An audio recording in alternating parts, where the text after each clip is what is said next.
Assalamualaikum warahmatullahi wabarakatuh. Kami dari kelompok 6 ingin mempresentasikan hasil dari ujian akhir pada mata kuliah kecerdasan buatan. Nah, di tugas ini kami membawa prediksi persetujuan pinjaman. Di kelompok 6 itu ada 4 anggota. Yang pertama ada Muhammad Firdaus dengan NIM 2101995.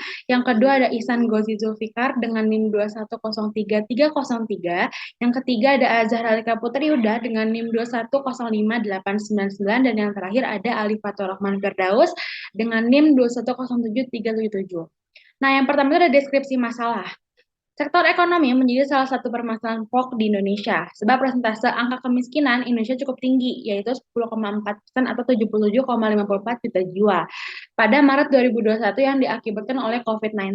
Tingkat ekonomi yang rendah berbanding terbalik dengan kebutuhan yang meningkat, sehingga setiap orang mencari cara agar dapat memenuhi kebutuhan tersebut, seperti mencari pinjaman. Hutang piutang merupakan hal yang hampir semua orang, organisasi atau negara lakukan. Kegiatan hutang piutang ini pada dasar ada yang menerima pinjaman dan yang memberi pinjaman yang diikat oleh sebuah perjanjian. Berdasarkan data pada Otoritas Jasa Keuangan atau OJK, itu ada 144 perusahaan yang bergerak di bidang tersebut. Nah, dengan adanya berbagai jasa untuk melakukan pinjaman, maka orang dengan mudahnya bisa meminjam uang di mana-mana, yang akhirnya mengakibatkan seseorang terlibat banyak hutang. Dengan proyek ini, kita bisa mengidentifikasi orang yang ingin berhutang, jadi tidak sembarang orang bisa berhutang, dan mengurangi orang yang kabur atau melakukan kriminal demi melunasi hutang-hutangnya. Nah, yang kedua ada penyelesaian masalah. Yang pertama, peminjam yang berjenis kelamin pria dan sudah menikah akan diterima sebagai peminjam. Yang kedua, peminjam yang bekerja sebagai wira swasta akan lebih diterima sebagai peminjam. Yang ketiga, melihat tempat tinggal dan lokasi di mana peminjam tersebut berdasarkan kelayakan tempat huni dan lokasinya di kota atau desa. Nah, yang terakhir itu ada peminjam yang lulus dari edukasi atau pendidikan akan lebih diterima sebagai peminjam. Nah, yang ketiga itu ada rancangan model AI yang akan dijelaskan oleh Ali Fatur Rahman Firdaus. Baik, selanjutnya ada pun rancangan model AI. Rancangan model AI yang kami gunakan adalah supervised learning, yang mana supervised learning ini merupakan suatu pendekatan AI di mana machine learning dilatih untuk mengenali pola antara input dan label output.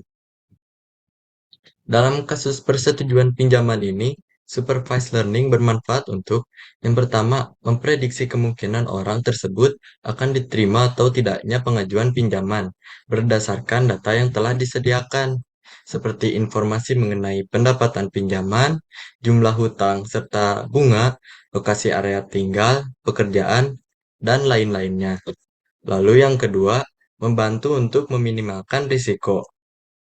Jika model menunjukkan bahwa seseorang memiliki risiko tinggi terhadap masalah hutang, maka pihak yang akan memberikan pinjaman dapat memutuskan untuk tetap memberikan pinjaman ataupun tidak. Lalu, yang ketiga, membantu memaksimalkan keuntungan. Memprediksi individu yang memiliki kemungkinan tinggi untuk diterima pinjaman barang maupun hutang. Ini akan membantu pihak yang memberikan pinjaman untuk mengalokasikan sumber daya dengan lebih efisien. Lalu yang terakhir, meningkatkan transparansi.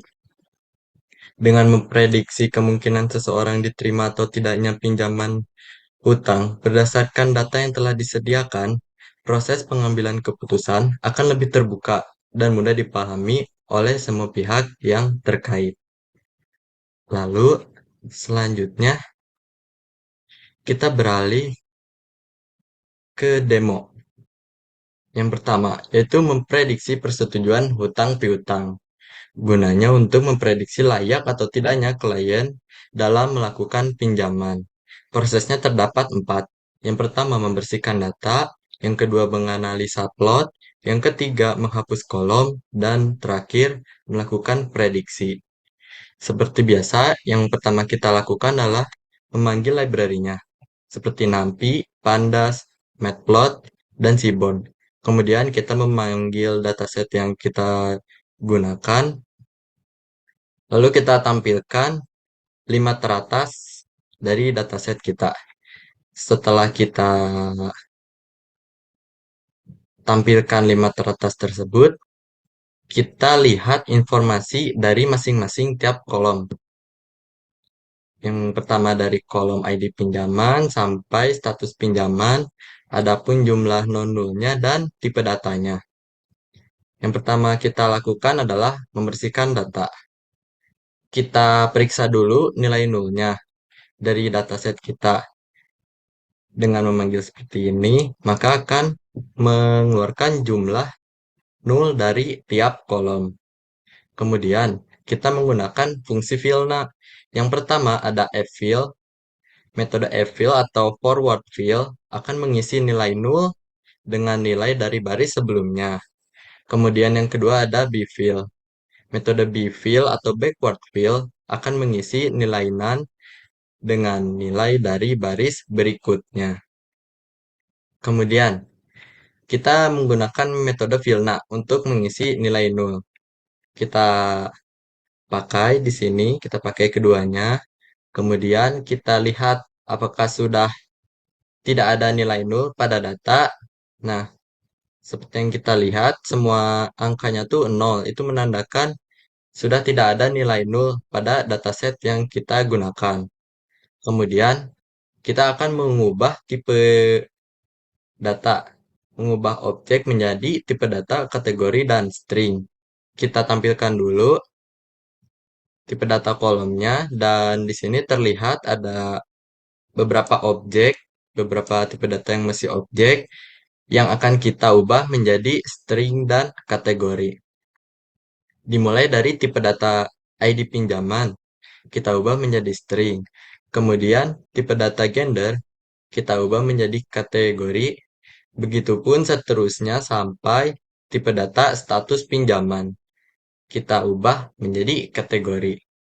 Nah, setelah kita ubah tipe datanya, tipe data objeknya, kita periksa apakah tipe datanya sudah terubah atau belum dengan memanggil devinfo seperti ini.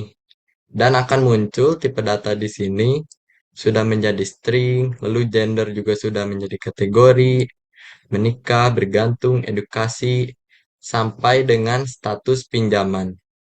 Kemudian selanjutnya ada pun analisa plot yang akan dijelaskan oleh Daus.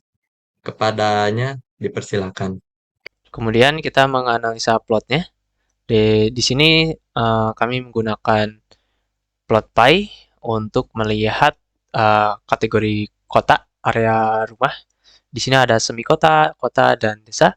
Kemudian menggunakan count plot untuk melihat peminjam paling banyak. Menurut plot ini, peminjam paling banyak itu diraih oleh gender pria. Ya. Kemudian ada count plot kedua, yaitu jumlah status pinjaman. Di sini ada perbandingan antara yang tidak diterima dan yang diterima sebagai peminjam. Kemudian di sini ada cat plot yang menampilkan jumlah penerimaan status pinjaman berdasarkan gender. Bisa dilihat di sini lebih banyak gender pria yang diterima pinjamannya. Kemudian di sini ada scatter plot untuk melihat jumlah pinjaman. Dari plot di atas ini bisa dilihat jumlah pinjaman yang tertinggi itu 700, kemudian terendah itu sekitar ya ada di bawah 100. Sedangkan mayoritas klien yang meminjam itu di antara 100 dan 200. Kemudian ada box plot untuk menampilkan nilai ekstrim. Bisa dilihat di sini nilai ekstrim gaji peminjam dan gaji co-applicant. Kemudian di sini jumlah pinjaman dan bunga pinjaman yang tidak memiliki nilai ekstrim. Kemudian selanjutnya kita menghapus kolom yang tidak terpakai pada dataset. Kita menampilkan terlebih dahulu kolom sebelumnya. Kemudian kita menghapus kolom-kolom yang tidak perlu dipakai, yang tidak terpakai lagi. Kemudian bisa lihat di sini kolomnya sudah berhasil di drop. Penjelasan selanjutnya akan dijelaskan oleh Ihsan tentang prediksi. Selanjutnya untuk melakukan prediksi, pertama-tama menggunakan one-shot encoder untuk membuat data dummies. Jadi misal kolom yang isinya bukan numerik, misal gender, ada pria dan wanita. Ini kolomnya dipisah, dibagi dua gitu. Jadi ada gender pria dan gender wanita. Jadi misal kalau gendernya pria, di prianya 1, di wanitanya 0. Di kolom yang lainnya juga sama, kayak gitu. Terus untuk yang kategorinya cuma 2, misal gender ini tadi, yang keduanya bisa di drop soalnya kalau yang pertamanya 1, yang prianya 1, wanitanya pasti 0. Begitupun sebaliknya. Jadi bisa di drop karena gak terlalu ngaruh. Kecuali yang kategorinya lebih dari 2, ini nggak di drop. Misal area rumah, ini ada 3. Terus ini untuk melihat DF1-nya sisa segini. Lalu datanya di split. Jadi untuk gender sampai area rumah ini dimasukin ke X untuk yang diprediksinya. Sedangkan yang Y ini hasilnya, status pinjamannya dimasukin ke Y. Terus ini di split datanya sebanyak 0,2. Jadi 0,2 itu untuk testing dan sisanya 0,8 untuk trend. Lalu ini import untuk lihat accuracy score. Lalu untuk prediksinya sendiri, kelompok kita menggunakan 3 cara. Ada naive Bayes, decision tree, sama random forest. Caranya hampir mirip. Jadi X trend dan Y trendnya di feed dulu, lalu X testnya diprediksi, dimasukin ke YP. Naive Bayes itu YP1 karena yang pertama. Lalu nanti dibandingin sama Y testnya. Ini hasilnya ada. Jadi untuk naive Bayes akurasinya 71, F1-nya 82. Lalu ini decision tree sama kayak tadi, di feed dulu, terus diprediksi. Ini modelnya kedua karena urutannya kedua. Hasil prediksinya 0,73 sama F1-nya 83%. Terus random forest juga sama, tapi ini ada parameter, ini bisa di tuning. Jadi hasilnya random forest 74%, terus F1-nya 84. Ini yang paling besar ya, di antara yang lain. Nah ini untuk membandingkan hasilnya, jadi terlihat ya kalau random forest lebih besar dari yang lain. Ini untuk hasil prediksinya, 1 itu yang diterima, 0 itu yang ditolak peminjamannya. Lalu karena yang tertingginya tadi random forest yang model 3, jadi prediksinya kami menggunakan random forest. Terus ini urutannya, ini disesuaikan sama X yang tadi untuk prediksinya. Terus untuk memasukkan datanya, misal pria tidak menikah, lulus, wira swasta, tinggal di kota. Jadi pria 1 tidak menikah, jadi 0, lulus 1, wira swasta 1, lalu kota. Kota itu urutannya yang kedua, ada semi kota, kota, desa. Jadi yang keduanya di antara 3 ini, yang keduanya 1, sisanya 0. Jadi hasilnya menggunakan model ketiga yang random forest ditolak. Terus kalau gendernya diganti jadi wanita, prediksinya jadi diterima.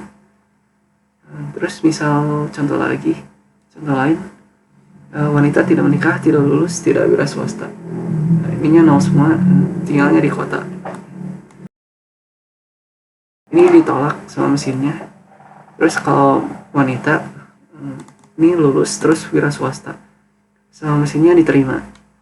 Terus ini misal contoh lain, pria menikah, tidak lulus, tapi wira swasta, tinggalnya di desa, sama mesinnya ditolak. Tapi kalau tinggalnya di kota, sama mesinnya diterima. Mungkin sekian dari saya. Saya kembalikan ke moderator. Nah, kesimpulannya, data tren dan tes yang kurang banyak menyebabkan prediksi masih ada yang kurang tepat, serta konfigurasi dari kode prediksi yang hanya sebatas pengetahuan kami, sehingga prediksi yang dikeluarkan tidak akan selalu benar. Hasil dari prediksi yang telah kami buat masih jauh dari kata sempurna.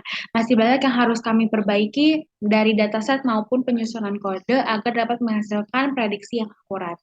Mungkin sekian dari kelompok 6, kurang lebihnya mohon maaf. Wassalamualaikum warahmatullahi wabarakatuh.